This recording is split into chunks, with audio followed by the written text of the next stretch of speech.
हमारे पास ये जो क्वेश्चन है ये है क्वेश्चन नंबर 9A का फर्स्ट पार्ट। इसमें हमें ये कहा गया है कि आप ना चेंज इन एनर्जी जो है वो फाइंड करें, ये वाला काम करें कि जब इलेक्ट्रॉन जो है वो ट्रांजिट करेगा एक ऑर्बिट से दूसरे ऑर्बिट में, चाहे वो लोअर से हायर में जा रहा है या हायर से लोअर में आ रहा है, तो आप बताएं कि वो कितनी एनर्जी जो है वो चेंज करेगा। तो इसके लिए सबसे पहले हम ये काम करेंगे कि हमें एनर्जी का फार्मूला जो है वो याद रखना होगा। एनर्जी का जो फार्मूला है वो आपने ज़ुबानी याद रखना है कि वो होता है -z² E4m/8 ε0² n² और h²। अब यहाँ पे E1 है पहले शेल की एनर्जी और E2 है दूसरे शेल की एनर्जी। तो इसको आप लेबल करेंगे और लेबल आप इसको किस तरह से करेंगे कि N1 को लेबल करेंगे और N2 को लेबल करेंगे। N1 पहले शेल के लिए नंबर ऑफ़ ऑर्बिट N1 होगा और दूसरे शेल के लिए आप N2 इसको लेबल कर लेंगे। तो आपके पास दो एनर्जी आ जाएंगी, एक E1 आ जाएगी और एक E2 आ जाएगी। अब ये जो फार्मूला है बोहर के एटॉमिक मॉडल का, ये वाला फार्मूला था कि उसने हमें कहा था कि जो चेंज इन एनर्जी है वो इस फार्मूले से जस्टिफाई होगी। अब यहाँ पे आप E2 की वैल्यू भी लगाएं और E1 की वैल्यू जो है वो भी लगाएं। तो मैं यहाँ पे जो है ना आपके लिए इसको अलग से लगाता हूँ।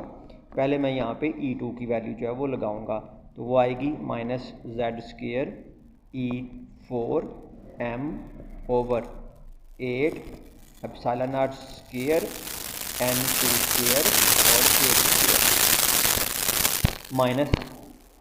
अब ये हमारे पास है माइनस और इसमें फिर से माइनस में वैल्यू लगनी है -z² E4m/8 ε0² n² और h²। ये आपने E1 की वैल्यू लगा दी। अच्छा जी, अब इसमें देखें तो ये जो माइनस माइनस है ना, ये माइनस माइनस क्या हो जाएगा, प्लस हो जाएगा। तो इनकी जगह हम अब प्लस लिखते हैं। मैं इनको रेज करता हूँ और इसकी जगह जो है वो मैं प्लस का साइन लिख लेता हूँ। अब क्या करते हैं कि प्लस वाली वैल्यू जो है इसको पहले लिख लेते हैं और माइनस वाली जो वैल्यू है उसको बाद में लिख लेते हैं। तो देखें, अगर मैं प्लस वाली वैल्यू जो है उसको मैं पहले लिखूँगा तो मेरे पास जो है वो कुछ इस तरह से लिखी जाएगी। मैं उसको रेड कलर से ही लिखता हूँ प्लस वाली वैल्यू को, यानी कि N1 वाली वैल्यू को मैं पहले लिखता हूँ। तो ये लिखी जाएगी z² E4m/8 ε0² n² और h²। तो ये N1 की वैल्यू होगी। दूसरी वैल्यू क्योंकि माइनस में है तो अब मुझे वो माइनस वाली वैल्यू जो है वो लिखनी पड़ेगी। माइनस आ गया z² E4m/8 ε0² और n² और h², ये आ गया। इसके बाद देखें तो इसमें पता क्या है, N1 और N2 ये सिर्फ डिफरेंट है, बाकी सारे कॉमन है। तो उसको आप एक दफ़ा कॉमन लिख लेंगे तो ये वो कॉमन आ जाएंगे और बाकी आपके पास रिलेशन इस तरह से रह जाएगा 1/n1² और 1/n2²। हाइड्रोजन एटम के लिए Z1 होगा, तो बाकी ये चार कांस्टेंट है, मैस है, चार्ज ऑफ इलेक्ट्रॉन है, प्रिमिटिविटी कांस्टेंट है और प्लांक कांस्टेंट है। इन सब की वैल्यू लगाएं तो मैथ में आपके पास वैल्यू जो है वो आएगी 2.18 10⁻⁻18 जूल। ये आप ज़ुबानी याद रख सकते हैं। तो इसकी जगह आप ये वाली वैल्यू लिख दें और आगे आपकी ये शेल आ जाएंगे N1 और N2। अब यहाँ पे देखें बड़ी अच्छी चीज़ मेंशन की गई है कि N1 जो है वो लोअर लेवल होगा और N2 जो है वो हायर लेवल होगा। और ज़रूरी नहीं, ये नेसेसरी नहीं है कि दोनों एडजेसेंट एटम जो है दोनों एडजेसेंट शेल हों। मसलन आप कहते हैं कि इलेक्ट्रॉन 3 से ना 11 में गया है तो एनर्जी बताएं, तो ये आपका N1 होगा, ये आपका N2 होगा।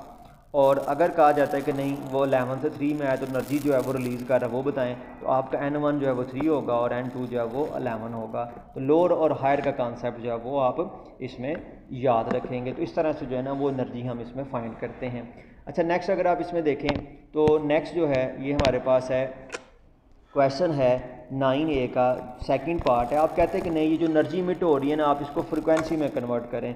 तो देखें प्लांक जो हम पढ़ते हैं मैक्स प्लांक क्वांटम थ्योरी, तो प्लांक क्वांटम थ्योरी हमें ये कहती है कि जो डेल्टा ई है वो इलेक्ट्रोमैग्नेटिक रेडिएशन की शक्ल में रिलीज़ होता है और वो HV की शक्ल में होता है।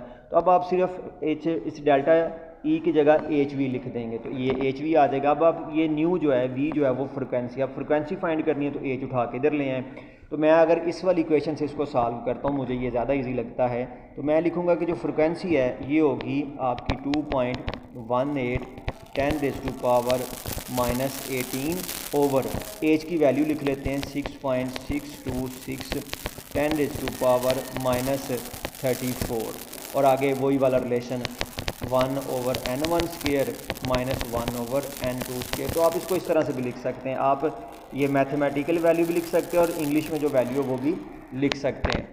नेक्स्ट पेज पे हमारे पास जो है वो क्वेश्चन नंबर है 9A का थर्ड पार्ट। इसमें कहता है कि नहीं आप वेव नंबर बताएं। तो देखें जो फ्रीक्वेंसी होती है ना v, ये CV बार की इक्वल होती है। तो अब हम v की जगह CV बार लिखेंगे, c को उठा के इस साइड पे लेके आएंगे। तो जब c को आप इस साइड पे लेके आएंगे तो ये सारे का सारा रे बर्ग कांस्टेंट बनेगा। रे बर्ग कांस्टेंट की जो वैल्यू है वो ये है 1.0967 पर मीटर। तो ये MCQs के लिए आप याद रखेंगे। तो वेव नंबर फाइंड करने के लिए ये वाला रिलेशन बनेगा। तो ये तीन जो है शॉर्ट क्वेश्चन थे 9A का फर्स्ट पार्ट, सेकंड पार्ट और थर्ड पार्ट। मैं अगर इसको पिछले वाला जैसे मैंने किया उसको सॉल्व करूं तो मैं इसको इस तरह से सॉल्व करूंगा कि वेव नंबर जो है ये मेरे पास होगा 2.18 10⁻⁻18 ओवर प्लांक की वैल्यू लगाई थी 6.626 10⁻⁻34 और इसके साथ अब मैं जो वैल्यू है वो लगाऊंगा ये स्पीड ऑफ लाइट की 10⁻8 मीटर इसी तरह से 1/n1² माइनस 1/n2²। तो आप इस तरह से भी कर सकते हैं, आप इंग्लिश में भी इसको लिख सकते हैं।